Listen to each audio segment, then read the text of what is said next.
All right, so we're going to call this meeting to order. Roll call is first. Council at Large Cummins. Here. At Large Postian. Here. Council Ward number 1 Hembry. Here. Ward number 2 Helm. Here. And Ward number 3 McNeil. Here. All right. I pledge allegiance to the flag of the United States of America and to the republic for which it stands, one nation, under God, indivisible, with liberty and justice for all.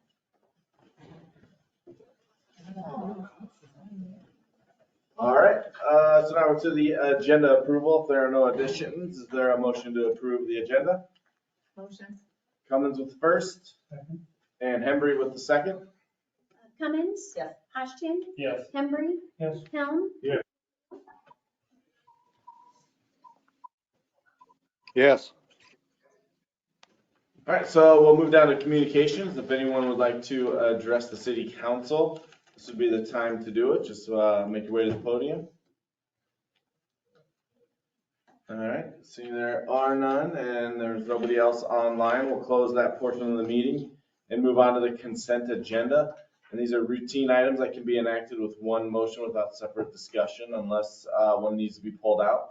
And that's the approval of the council meeting minutes from April 10th, approval of the library minutes from March 20th, approval of the library director's report from February of 23, approval of the claims register, which includes claims paid under the current purchase policy. Do any of these need to be pulled out? Seeing there is none, is there a motion to approve the consent agenda? Motion. Posture with the first and Helm with the second. Postian? Yes. Hembry? Yes. Helm? Yes. McNeil? Yes. All right, first up tonight then is a public hearing, and it's a public hearing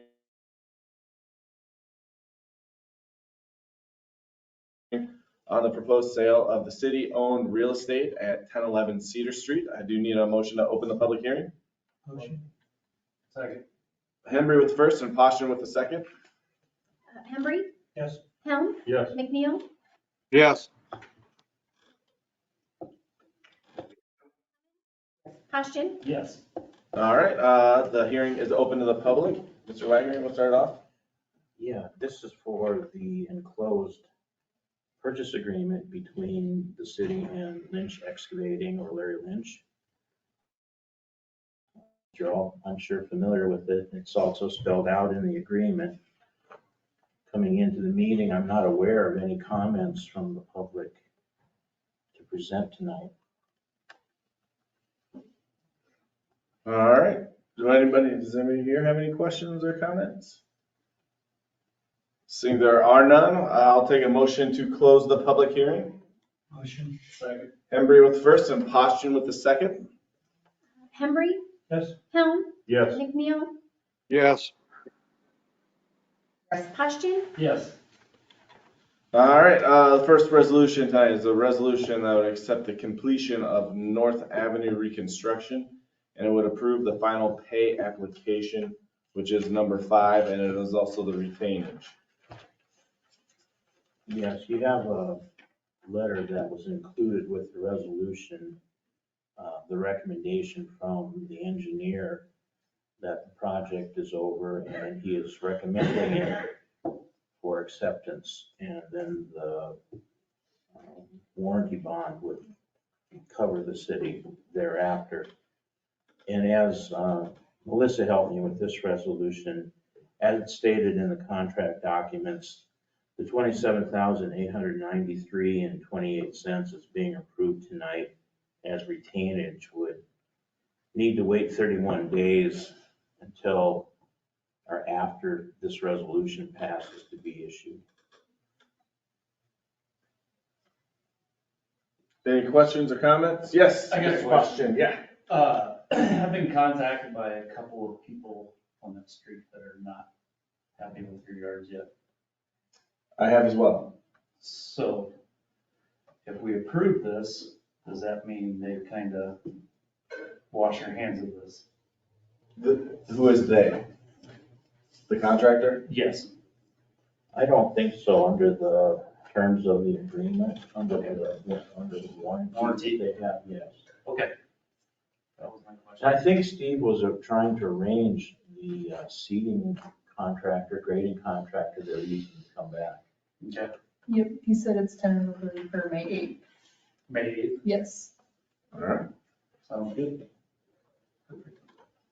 So in your past experiences, even though you're under warranty bond, do they normally finish up the work? If they want it next time, as a project, yes. I've never had a warranty bond really come into play, or, I've never seen a city go after the warranty bond. But there's always the next project, that's what they have their mind on. So they want to finish well.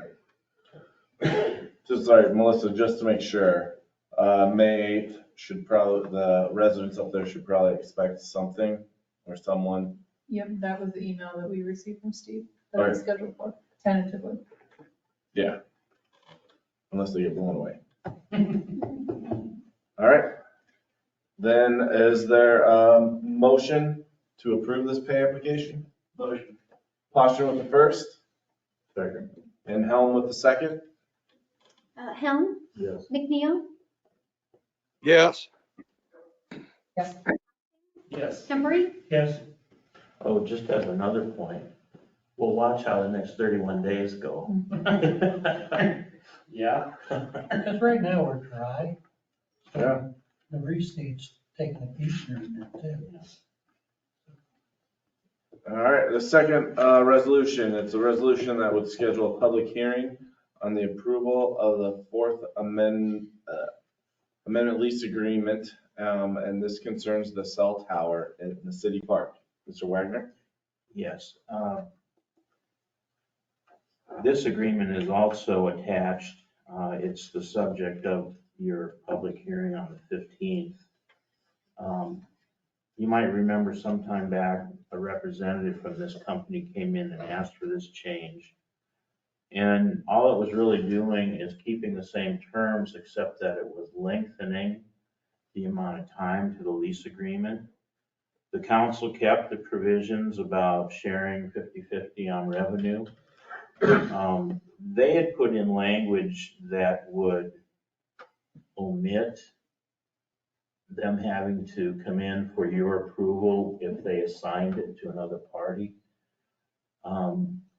We countered that and they accepted for language that the city would still have the ability to approve any assignment, but the city's approval would not be unreasonably withheld, which is pretty common language. So that's really the only way this has changed. So this would be for the public hearing? Yeah, this is just for the public hearing. That would be the next time. Yes.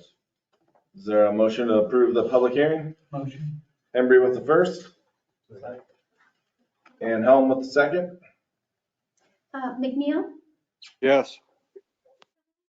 Poston, Yes. Hembry, Yes. Helm, Yes. All right, number 3, it's a resolution that would approve the sale and transfer of the city-owned real estate that is located at 1011 Cedar Street. Mr. Wagner? Yeah, this ties to the public hearing. This upon approval would be the last action that the council has to take on this. And then going forward, it's just a matter of getting the paperwork done and everything signed. And we hope that that'll begin as soon as tomorrow. Any questions on this? Is there a motion to approve the sale of this property? Motion. Poston with the first Second. and Embry with the second. Cummins, No. Poston, Yes. Hembry, Yes. Helm, Yes. McNeil, Yes. All right, the fourth one tonight, it's a resolution that was set a public hearing regarding the Aquatic Center Pool Dehumidification Project of this year, 2023. Yes, and this again would be for your meeting on May 15th. This is for the installation of the dehumidification unit. It would be ground mounted. I sent out the plan sheets earlier today showing where it would be located. along with a very long spec book. This has a base bid for installing the new unit and tying it into the existing system. And then there are a couple of alternates. One is to remove the rooftop equipment, accessories, associated piping. The other one puts it on the existing control system. It has its own controls, but this would hook it into the building's control system so it can be monitored remotely. And again, this is just setting a public hearing for next time. Will there be a rep here? I think we're going to have the engineer online. Okay. So then we can hold our questions until that public hearing. Sure. This just sets a hearing, correct? Yes. All right, is there a motion to set this public hearing? Motion. Hembry with first and Poston with the second?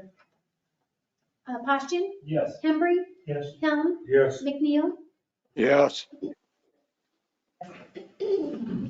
All right, the number 5 tonight is an ordinance that amends chapter 65, which is the stop or yield required, section 65.01 of the City Code of Ordinances.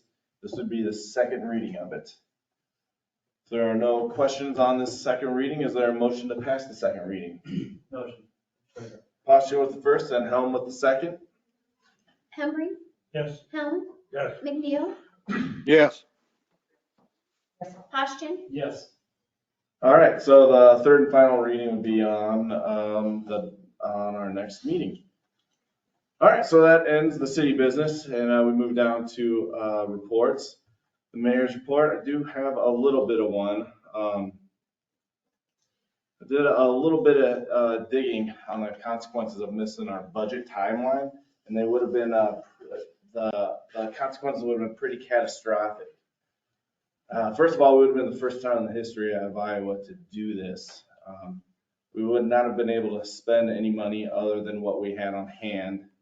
There could have been an issue with that as well, because no matter how much money we had on hand, the probability of having anyone at City Hall to write a check would be pretty low because no one would be getting a paycheck. Our credit rating would have been downgraded, making it harder to borrow money and get a rate that the city could repay. Grant applications would have taken a hit because a lot of them require a match or an amount to show that the city is willing to take on a project. The biggest thing this summer with Highway 38, the probability of contractors, after they found out that they would not get paid, the probability of them pulling out of the project would probably be pretty high. That would then lead us as a city to be in breach of contract as well, since they wouldn't be getting paid and all those contracts would have been signed. We could see a scenario where the city is not taking in any money from property taxes, but also having to pay out, not only to the contractors that pulled out because of settlements, but to contractors that actually do the project. This budget process starts in December like it does every year. Everyone up here that has been elected has the same access to the same numbers throughout the process. There was 3.5 months to bring up concerns or questions.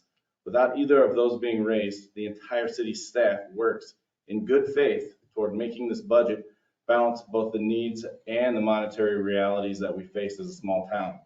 Waiting until the 11th hour to raise concerns is at best disingenuous and at worst an insult towards the work all of our city employees have done to put this budget together. The performative politics have no place anywhere, let alone in a topic in a city that would not only harm our town's future, but the future of our kids' town as well. So that's my report. We'll move on. Council reports, committee reports, city manager, department heads, 1, 2. All right, then we're down to adjournment. Is there a motion to adjourn? Motion. Second. Helen with the first and Poston with the second. Helm, Yes. McNeil, Yes. Posturing, Yes. Hembry. Yes. All right, we are adjourned. Thank you, everyone. We'll see you in 2 weeks.